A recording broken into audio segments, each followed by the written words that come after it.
Alright, episode from Bubi Aquaba Fambra, 2 Kenny's and Blossom, away YouTube, so I see episode about and Sem Ahodwa, Air Cosono, added the best my phone. I'm not saying info be a drop and Sem Ahodu be about to jam Rimunia, in Chimu, about the Somo, our channels on Ansana Ubu, any deep classes. When you're subscribing from my YouTube channel, yeah, I don't have a subscriber to we are not the bell notification icon on the chat wall. So, be next step, yeah, the drop video our channel is for on 7 video and 10 so episode the story. Yes, on the 11th of July 2025, there was a rerun of election in some few polling stations in Ablekuma North. That's about 19 polling stations.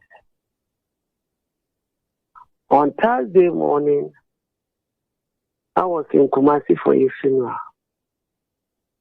So my former colleague, a sister and a friend who is a KI.LL and also the candidate for the Ablekuma North constituency in the election, called me that if I could come and be with her as a sister just to motivate her. Initially, I resisted as I was in Kumasi. And the election was to be on Friday. I was also there on Thursday.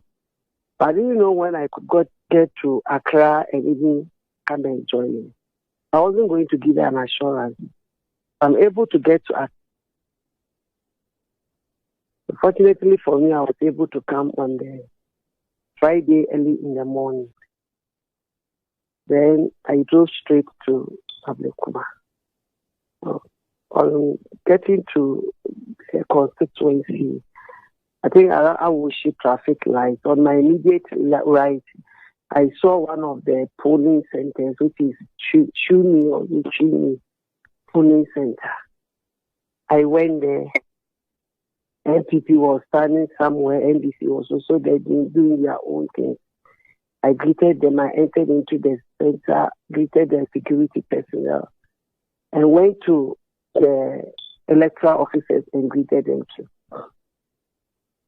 I spent about 15 minutes there. Then I left to another center. So in all, I did about 5 centers. So it was the 6th center that I met. I met, but the last one, which is the 5th center, I met Mustafa Mandi there. And we were all interviewed together by TV3. And they were teasing each other. They were saying they were going to win. I said, unless maybe we do some magic, and we tease each other. And we all left. And actually, from the first polling center that I started, wherever I got to, our people were complaining of some logistics and other things. And I've also gone for election before. And I know if people start complaining like this, then if you don't give them that support, they wouldn't be able to do what you want them to do. So I pushed them. I gave them money. They said they needed fuel and other things. So I gave them everything. Then where I met Mustafa, there was another part with some money. Gave them to go and then bring out the voters. But I even sent one lady who is a consultant from the Volta region. I even sent it as far as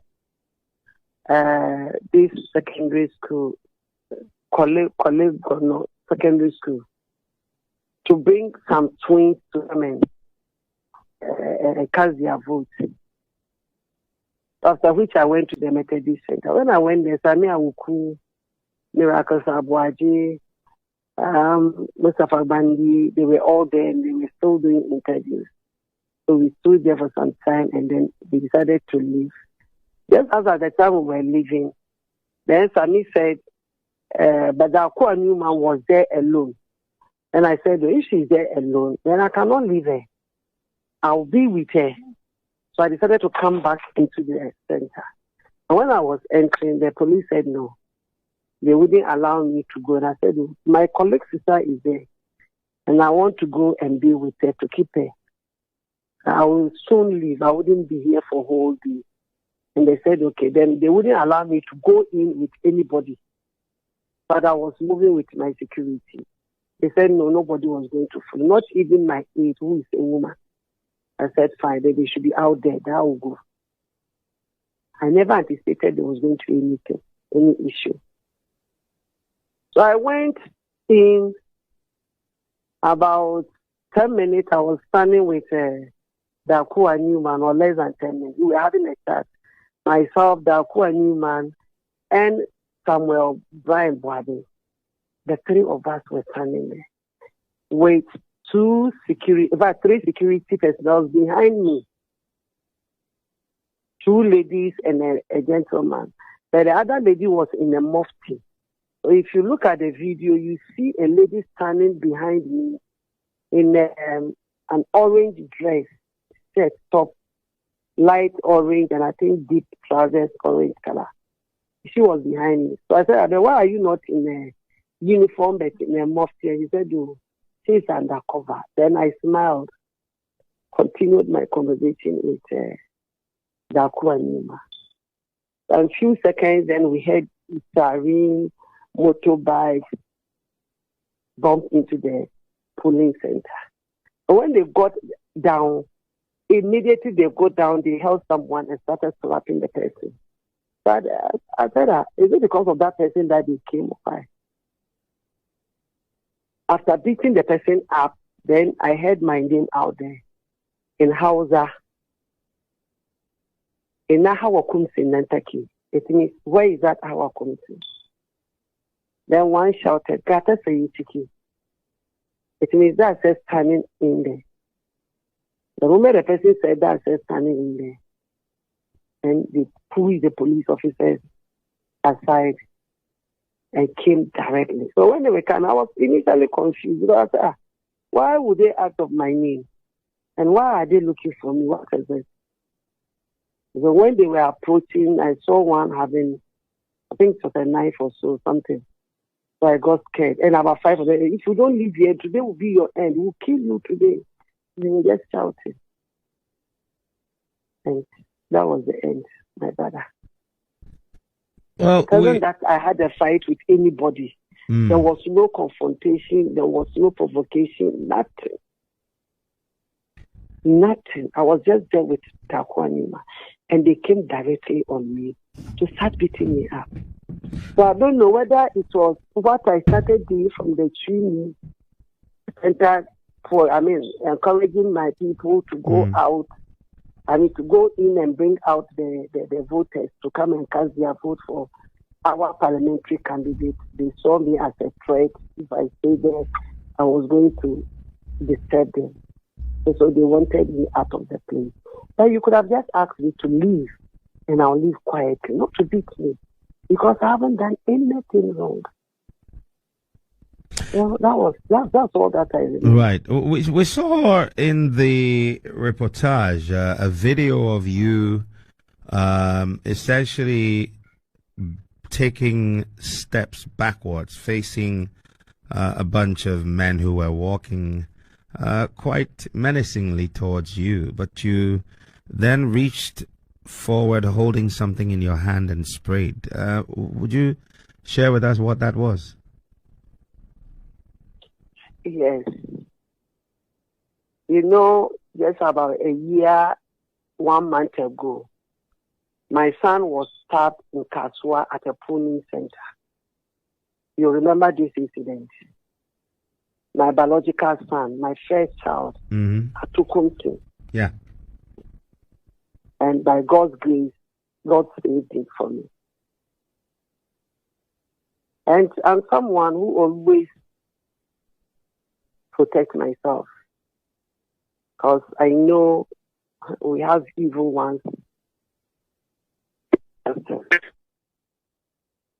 But when I'm even going to the market, I make sure I have something on me to protect myself, because I don't know what will happen there.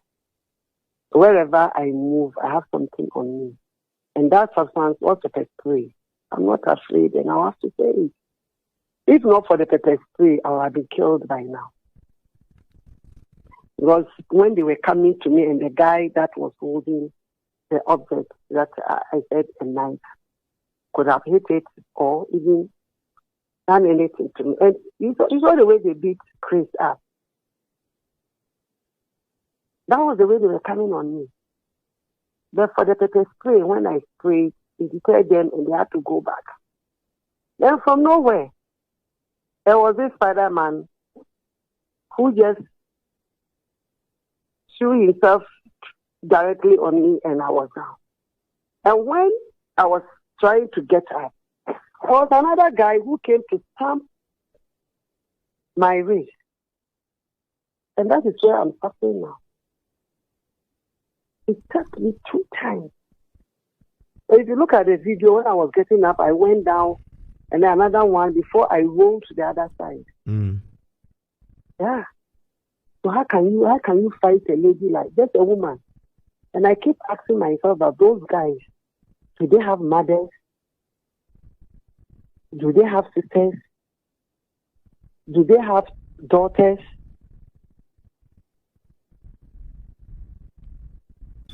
Even do they have friends who are female?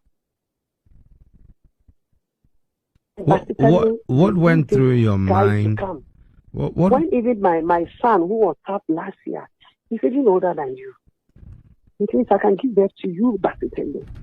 You are just 32 years. My son is 33 years. I've not done any. I've not even had any. I've not even met you one-on-one before, Basitende. And you see, those that came, I was able to identify some of them. And about 3-4 of them he moves with, they move with the incumbent NP in Kaswa. Those guys, the one who was having the audience, he moves with the incumbent NP. I'm sure he comes from Nima area or something. I've never had any interaction with them. So how on earth can you just plan to come and kill somebody's mother, somebody's grandmother, somebody's daughter, somebody's sister?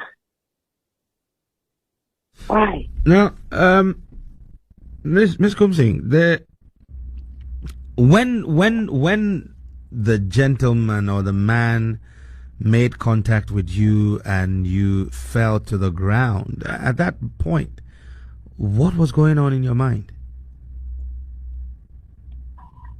I'm not sure I thought of anything. I was only trying to save myself.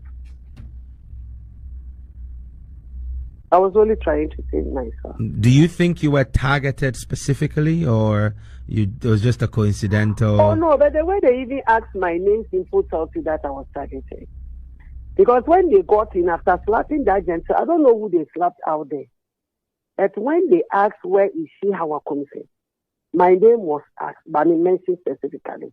If you get the video, if you don't even understand Hausa, you hear the name of how I come from in the video. So it tells you that it's a targeted something.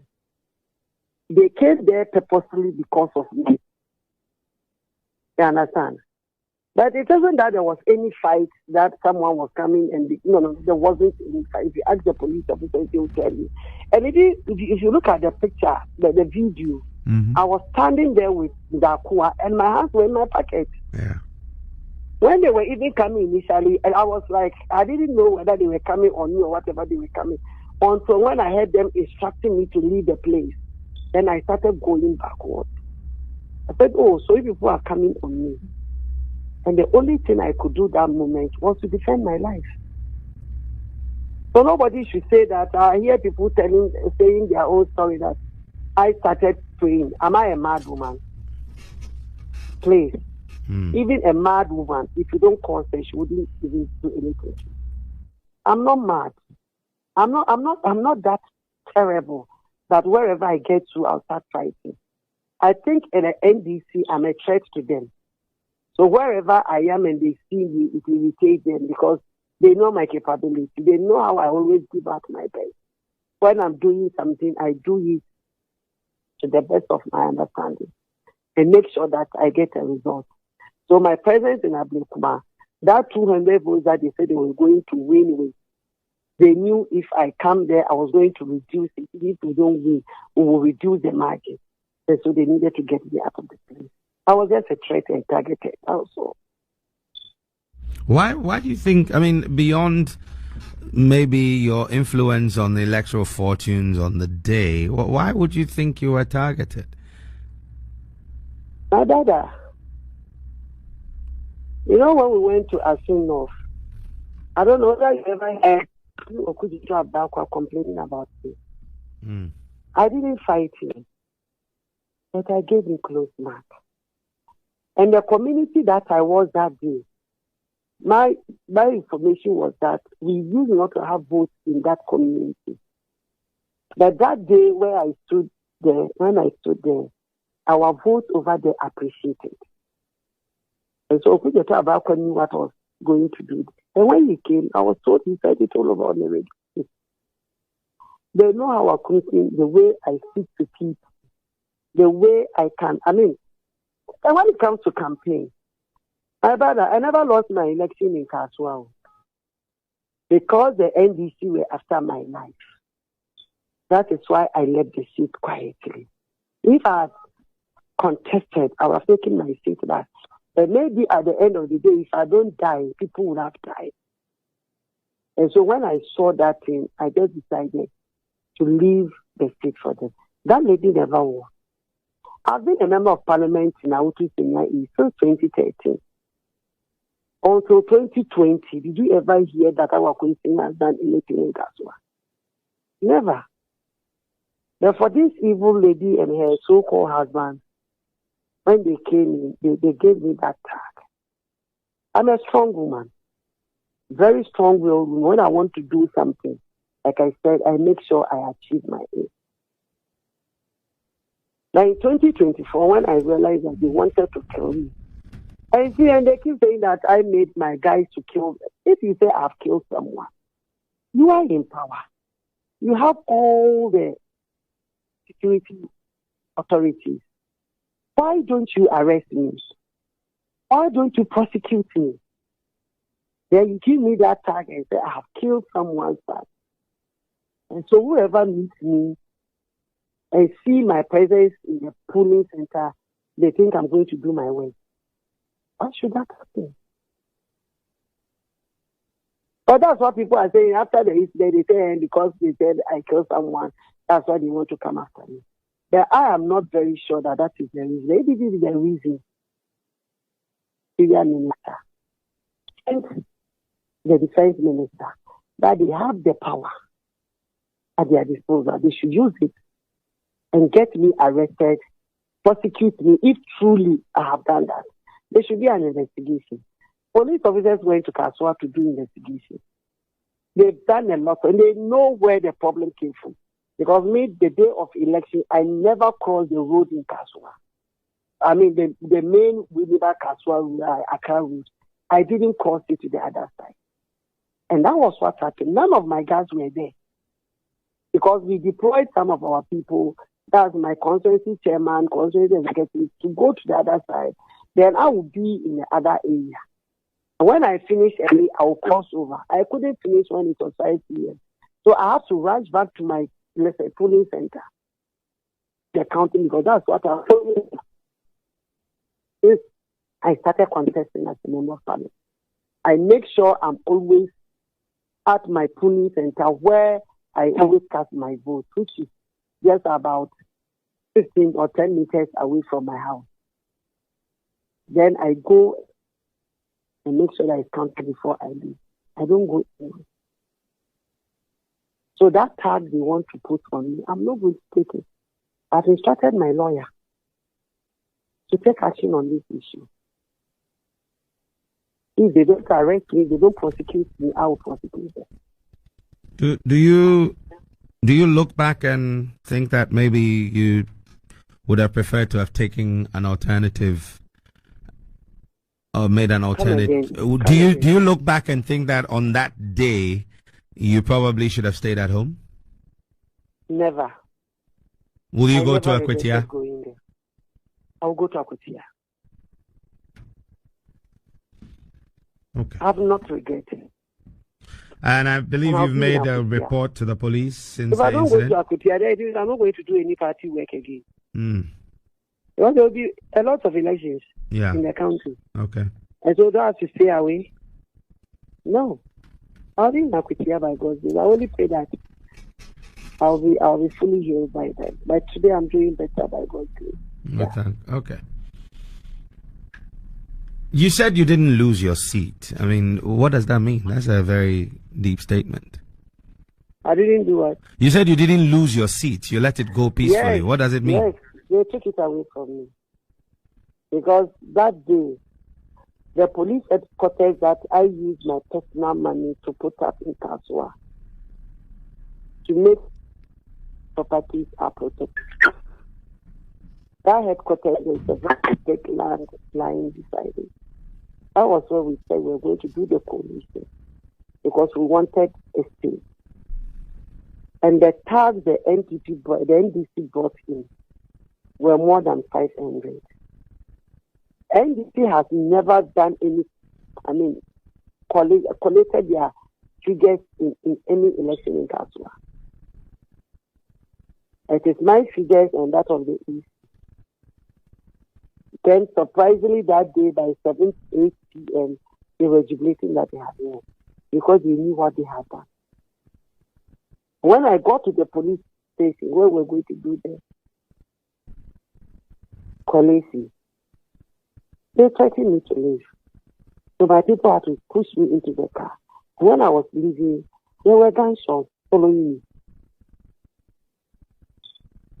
And they said, if I win that seat, they were going to kill me. There are people who have come to confess to me how they got the seat. After they did that, they were not paid their money that they expected to pay. And I told them they should go and leave me alone. I'm not going to fight for anything. It's past and gone. And I thank God I have my life. And why they knew they could do that was that when they stabbed my son, I wasn't in the country. And I came back, I didn't react. And so they realized that, the dog is now asleep. So let us allow the sleeping dog to lie. But they realized if my son, my biological son, my first child, was stabbed to almost death, and I couldn't react, then it means I wasn't going to do anything in the 2024. And so they prepared, but they saw that I wasn't prepared. I decided to lie low because of what happened in 2020. And it's like my name was being mentioned too much in the country. I remember I was to go to Morocco for a program. And sometimes ministers, when they go, they give us attaching. And this was a lady who had read my profile and other things. And when the lady saw me, she was afraid of me. I said, why? Then when she fraternized with me for about 2-3 days, she saw, this woman is a very nice person. I tell you, the day I was leaving Morocco, the lady wept on the terminal. She came to Ghana to visit me. That was when she said, Madam, when I read your profile, I heard a lot of things about you. I told you you are such a Sarah. I didn't know you are such a nice person. I said, yes, that's the tag that I've been given to me. So I told myself, and I tell you, when you ask the people of Awutu Senya East Kaswa, they tell me, even when I go to church, 2024, it was preaching all over. I was just preaching peace. I was all over preaching peace. That they should let us go for this election peacefully. Because we have people to serve in the country. If they are all dead and gone, who do we serve? And so my opponent realized that no, this woman is not going to do anything. So she marshaled in her tag to come and take the seat away from me. So I never lost. Okay. If you ask them, she can't even tell you the margin. For if you realize for about 3 months or 2 months, people didn't even know who had won it. As that now, people still thought I'm the MP in Kaswa. And when I left the seat for her, look at what is happening in Kaswa. Even her own party people are not fed up with her and the so-called husband.